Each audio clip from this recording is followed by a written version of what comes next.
Wine in Mexico, introduced here long ago when the Spanish arrived in the 16th century, only became in vogue as recently as the 1980s with Mexico's middle class.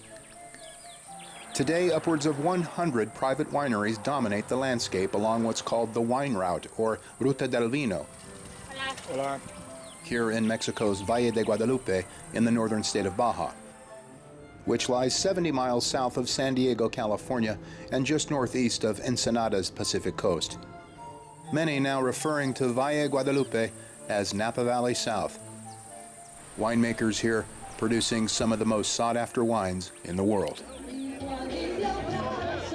Enjoyed by thousands of wine lovers attending this giant wine tasting party in the valley each year, known as Vendimia, celebrating the grape harvest. It's here where CCTV finds winemakers Phil and Eileen Gregory, two of the most adventurously eccentric wine producers in Baja.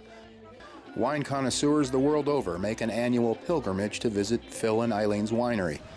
That entails driving down a dirt road off the main highway seemingly in the middle of nowhere, following signs to La Villa del Valle, Phil and Eileen's Mediterranean-style luxury bed and breakfast, a resort and spa that has become a popular and relaxing weekend getaway. The main attraction here for most, of course, rests below in their vineyard, the very cool-looking Vinacava winery, constructed from a set of old boats that is truly one of the most unique wineries in the world. How all of this evolved is really quite magical, says Eileen as she gives me a tour of their estate. Phil and I met many years ago in the West Indies on sailing boats. He was a captain and I was basically just on holiday. Both of us from England, although we didn't know each other in England. But we met in an island that was owned by Guadalupe, which is kind of funny that we wound up here in the Guadalupe Valley all those years later. So it's very appropriate and not a coincidence that the winery is constructed using boats, which is kind of an homage to how we actually met. 4 years ago, we decided to build our own winery. Phil Gregory is quick to give credit for Vinacava's unique design to his equally eccentric friend and noted Mexican architect Alejandro de Acosta, seen here recently at the wine festival, a proud Mexican drinking beer, naturally, but from a wine glass. De Acosta is known as a master designer in the art of using recycled materials for his creations, a design that captured the vision of Phil Gregory almost immediately.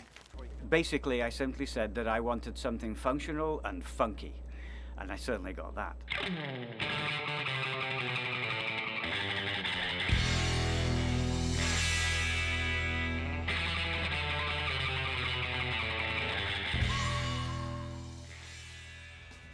Phil shows CCTV the different phases of construction.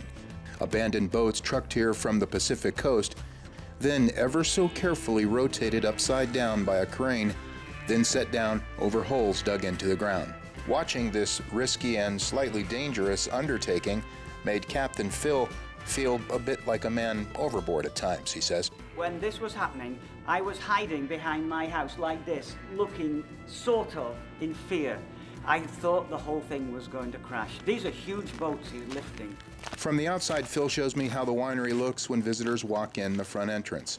It's like entering a cave, dark and cool inside.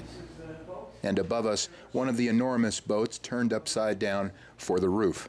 I make 30,000 bottles of wine a year maximum. I don't want to make more because I'm very involved physically in the process, and that's quite a lot for me.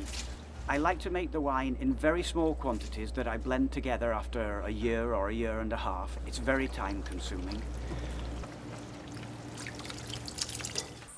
Guests here appreciating it all in a peaceful setting that Phil and Eileen simply call a piece of heaven that seems perfectly placed here in the middle of nowhere.